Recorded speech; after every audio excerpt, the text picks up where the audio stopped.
Hi நண்பர்களே, நலம் 360 சேனலுக்கு உங்களை அன்போடு வரவேற்கிறேன். இன்றைக்கி நம்ம வீடியோவில் எதை பற்றி பேச போகிறோன்னா, நம்ம தமிழ் மண்ணில் வளர்கிற பல வித்தியாசமான கீரைகளில் ஒன்று தான் பண்ணைக்கீரை. இந்த கீரை நம்ம வீட்டு காய்கறி தோட்டத்திலேயே வெளிதாக வளர்க்கிறது.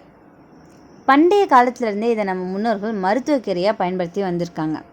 அப்படிப்பட்ட இந்த பண்ணைக்கீரையை நம்ம சாப்பிட்றதால நம்ம உடம்புக்கு என்னென்ன நன்மைகள் கிடைக்குது, என்னென்ன ஊட்டச்சத்துக்கள் இதில் இருக்குது, இதை யாரெல்லாம் சாப்பிடணும், யாரெல்லாம் சாப்பிடக்கூடாதுன்றதை பற்றி விரிவாக இன்றைக்கி நம்ம தெரிஞ்சுக்க போகிறோம். அதுக்கு முன்னாடி நலம் 360 சேனலை சப்ஸ்கிரைப் பண்ணாதவங்க சப்ஸ்கிரைப் பண்ணிக்கோங்க. மறக்காமல் பக்கத்தில் இருக்க பெல் ஐக்கானை ப்ரெஸ் பண்ணிக்கோங்க. வாங்க வீடியோக்குள்ளே போகலாம். முதல்ல இதுக்கு ஒரு அடையாளம் தெரிஞ்சுக்கலாம். பண்ணைக்கீரை ஒரு பச்சை நிறமாக இருக்கிற ஒரு கீரை வகை. இதை சிலர் கருப்பான் கீரை, நீர்க்கீரைன்னு கூட அழைப்பாங்க. இது வயல்வெளிகளில் வீட்டு பக்கத்தில் சில சமயம் மழை காலத்தில் தானாக வளர்ந்து கிடக்கிற ஒரு கீரை. இதில் குளோரோஃபில் நிறைய இருக்கும். இதனால தான் இதை ரத்தம் சுத்தம் செய்யும் கீரைன்னு கூட சொல்லுவாங்க. இந்த பண்ணைக்கீரையில் என்னென்ன ஊட்டச்சத்துக்கள் இருக்குது தெரியுமா?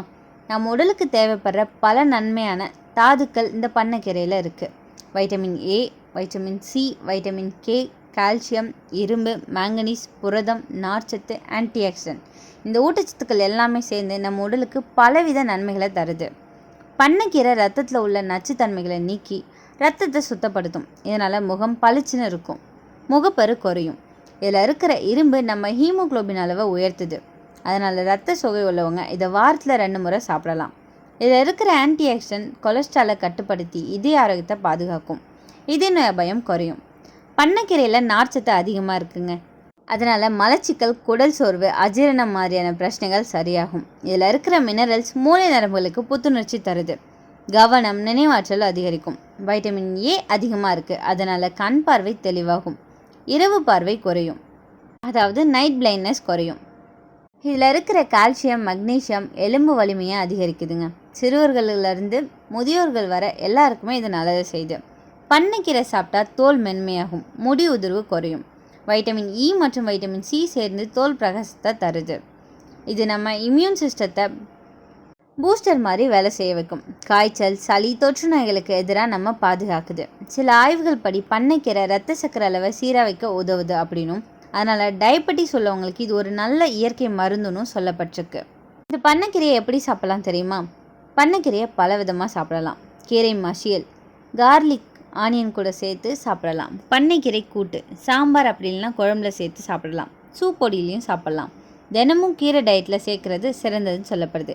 அதிகமாக வேக வைக்காமலே சாப்பிட்றது நல்லது. அப்போ தான் வைட்டமின் கெடாமல் இருக்கும். இந்த பண்ணைக்கீரையோட கொஞ்ச அளவு சீரகம் சேர்த்து அரைச்சி சாப்பிட்டு வந்தீங்கன்னா சொட்டு சொட்டாக சிறுநீர் வெளியேறுவது நிற்கும். இந்த பண்ணைக்கீரையோட சாறு எடுத்து அதோட நாவல் பருப்பை சேர்த்து வந்தோம்னா இரத்த மூலம் உடனே குணமாகும். பண்ணைக்கீரை சாற்றில் அதிமதுரத்தூளை கலந்து சாப்பிட்டு வந்தால் எப்படிப்பட்ட இருமலும் குணமாகும். மாதவிலக்கின் போது இரத்தப்போக்கு அதிகமாக இருக்கும்போது பண்ணைக்கீரையை சமைச்சு சாப்பிட்டு வந்தோன்னா அதிகப்படியான இரத்தப்போக்கு கட்டுப்படும். பண்ணைக்கீரையை உணவில் அடிக்கடி சேர்த்து சமைச்சு சாப்பிட்டு வந்தால் ஜீரண மண்டலம் உறுப்புகள் அனைத்தும் பலம் பெறும்.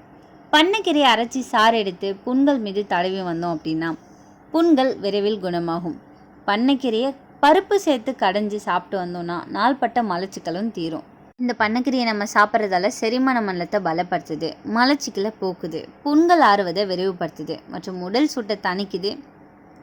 இதை பருப்போடு சேர்த்து சாப்பிட்டோன்னா மலச்சிக்கலுக்கு மிகவும் நன்மையை தருது.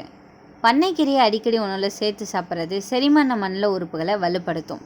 பருப்பு சேர்த்து கடையில் செஞ்சு சாப்பிட்டா நாள்பட்ட மலச்சிக்கலும் குணமாகும். பண்ணைக்கீரையை அரைச்சி சாறு எடுத்து புண்கள் மீது தடவினோம் அப்படின்னா அது விரைவில் குணமாகும். இது உடல் சூட்டை தணிக்கும் பண்புகளை கொண்டிருக்கு. சில வகை கீரைகள் சரும ஆரோக்கியத்துக்கு உதவுவதாக கூறப்படுது. இந்த பண்ணைக்கீரையை பருப்போடு சேர்த்து கடையில் செஞ்சு சாப்பிட்டோன்னா ரொம்பவே நல்லாயிருக்கும். கீரையை சூப் மாதிரி செஞ்சு சாப்பிடலாம், இருமல் குறையும். கூட்டு போன்ற உணவுகளில் சேர்த்துக்கொள்ளலாம். பண்ணைக்கீரையை அதிகமாக உட்கொள்வது சிலருக்கு சில எதிர்மறை விளைவுகளை ஏற்படுத்தலாம். எனவே அளவோடு சாப்பிட்றது நல்லது. எல்லா உணவுகளுக்கும் நல்ல பக்கம் இருக்கும், சில தீமைகளும் இருக்கும். அது என்னென்னு இப்போ சொல்கிறேன். பண்ணைக்கீரையில் ஆக்சலேட் சற்று அதிகமாக இருக்கும். அதனால் கல்லீரல், சிறுநீரக கற்கள் உள்ளவங்க அடிக்கடி சாப்பிடக்கூடாது. சிலருக்கு இதை சாப்பிட்டதும் அலர்ஜி அல்லது வாயில் எரிச்சல் ஏற்படலாம். எப்போவுமே நல்லா கழுவி சமைக்கிறது நல்லது. மண் மற்றும் பூச்சி மருந்து அவசரம் நீக்கும். அப்படி இல்லைனா சில பக்க விளைவுகள் ஏற்பட செய்யும். பண்ணைக்கீரை ஒரு சிறிய கீரை மாதிரி தோன்றினாலும் உடலுக்கு அளிக்கிற நன்மைகள் ரொம்பவே பெருசுங்க. அது நம்ம ரெகுலராக எடுத்துக்கிற மருந்தை விட ரொம்பவே பெருசு. நம்ம உணவில் இதை வாரம் ஒரு முறை சேர்த்தோம் அப்படின்னா உடல் சக்தி, தோல் பிரகாசம், மன அமைதி நமக்கு கிடைக்கும். அதனால் இன்னிலேருந்து நம்ம வீட்டு சமையலறையில் பண்ணைக்கீரைக்கு ஒரு சிறிய இடம் கொடுக்கறது நல்லது. இன்றைக்கி நான் சொன்ன விஷயங்கள் எல்லாமே உங்களுக்கு ஹெல்ப்ஃபுல்லாக இருக்கும் நம்புகிறேன். இந்த வீடியோ உங்களுக்கு பிடிச்சிருந்துச்சுன்னா லைக் பண்ணுங்கள், ஷேர் பண்ணுங்கள், மறக்காமல் நம்ம சேனலை சப்ஸ்கிரைப் பண்ணுங்கள். அடுத்த ஒரு அற்புதமான வீடியோவில் உங்களை சந்திக்கிறேன். அது வரைக்கும் பை.